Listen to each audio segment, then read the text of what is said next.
नमस्कार मु रश्मिता स्वागत करुच्ची आपण मानक प्रिय चैनल ओडिया स्टडी को। आज आम पढ़ा षष्ठ श्रेणी गणित बही तृतीय अध्याय ज्यामिति मौलिक धारणा। ज्यामिति विषय ज्यामितिर मौलिक धारणा विषय आम पूर्व श्रेणी में किसी पढ़ीचु।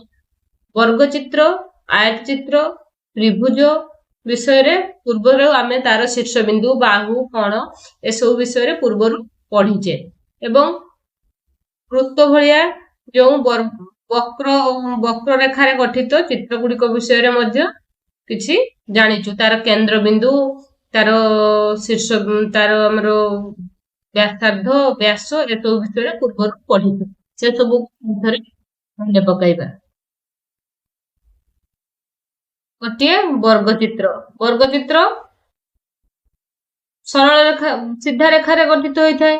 तार शीर्षबिंदु चारोटी शीर्षबिंदु रही ए बी सी डी कहवा एटा गोटे वर्गचित्र यार चारोटी शीर्षबिंदु रही चारोटी बाहु रही गोटे आयचित्र चारोटी शीर्षबिंदु और चारोटी बाहु रही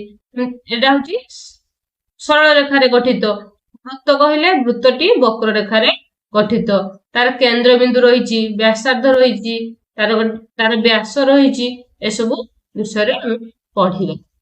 वर्तमान अभ्यास कार्य करवा। अभ्यास कार्य 3.1 गोटे त्रिभुज अंकन कर नामकरण कर तार शीर्षबिंदु कोण और बाहु गुड़िकर नाम लिखु। गोटे त्रिभुज अंकन करवा आमे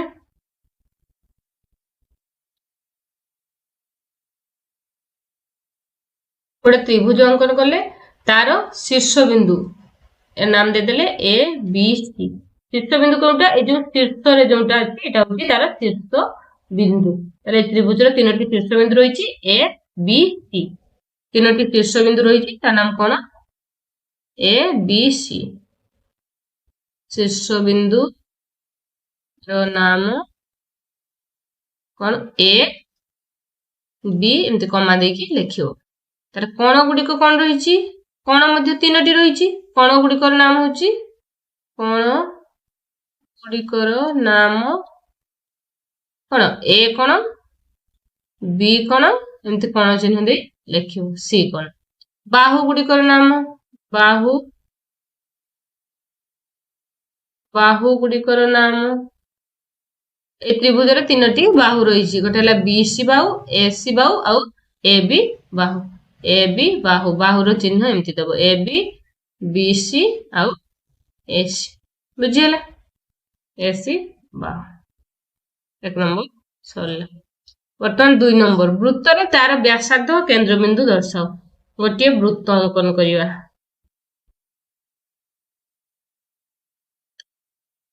तर एटा होती तार केंद्र बिंदु इन वृत्तर एटु बसई कि जो आमे चापटा अंकन करछि तेनो एटा ऊपर जाय केंद्र बिंदु नाम ओ देले।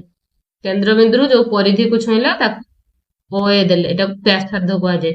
आ परिधिर एपटू सेपट को जीवो आ केंद्र बिंदु मध्य देकी जो रेखाटा आसीबो ता कोन को जाय व्यास। ताले एठी वृत्त रे व्यासार्ध के हला व्यासार्ध हला व्यासार्ध नाम कोन हला ओ ए। व्यासार्ध हला ओ ए केंद्र बिंदु हला तार केंद्र हला कि ओ बुझिला। वृत्त रो एटा हला केंद्र ओ ए हला व्यासार्ध बुझिले। आ जदि हमको व्यासार्ध पचाथंदा ताले यार नाम हम जो देथंते सीडी हला व्यास। वर्तमान 3 नंबर निम्न माप विशिष्ट कोण गुड़िक सूक्ष्म कोण समकोण स्थूल कोण रे वर्गीकरण कर। मन अछि सूक्ष्म कोण काहाकू कहा जाय समकोण काहाकू कहा जाय स्थूल कोण काहाकू कहा जाय मन अछि। सूक्ष्म कोण प्रथमे एटाकू सूक्ष्म कोण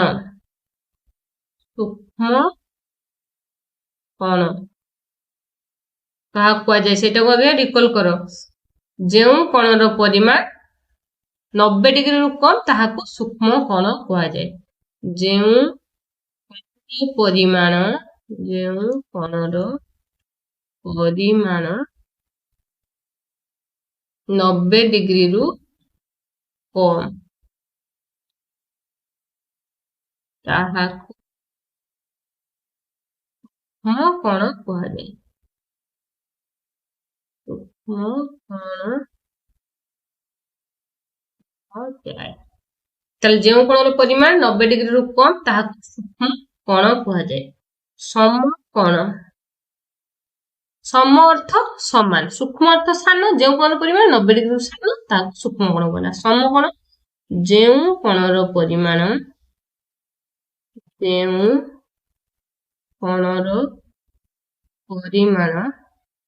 90 डिग्री समान बा 90 डिग्री जेउ कोणर परिमाण 90 डिग्री ताहाकु समकोण एटा कोन कहले सम चल तब रहला स्थूल कोण स्थूल जेउ कोणर परिमाण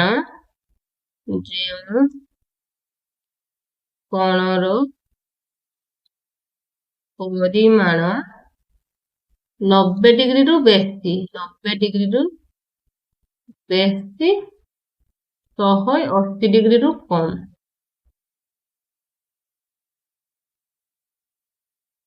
ताहाकु स्थूल कोण कहते।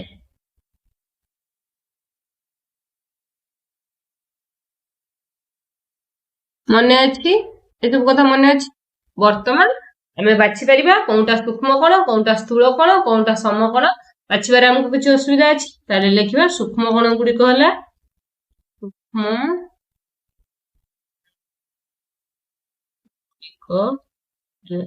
कोण गुडी को कोनटा सूक्ष्म कोण गुडी को जोटा 90 रु कम 30 डिग्री 45 डिग्री 90 डिग्री और 20 डिग्री लेसले कोण समकोण होची 90 डिग्री समकोण होची 90 डिग्री अब रहला स्थूल कोण 90 रु अधिका केते 175 डिग्री कते अछि 115 डिग्री 95 बुझियला। वर्तमान हमर अभ्यास कार्यटी शेष हल। आशा करूची वीडियोटी आपण मानन पई हेल्पफुल रहइबो। यदि वीडियोटी पसंद आस्ता लाइक करंतु शेयर करंतु एवं किछि डाउट थिले कमेंट करंतु। हम चैनल ले नुआ थिले सब्सक्राइब करिया पई भूलंतु नै। थरे देखा हबो नुआ एक वीडियो। धन्यवाद।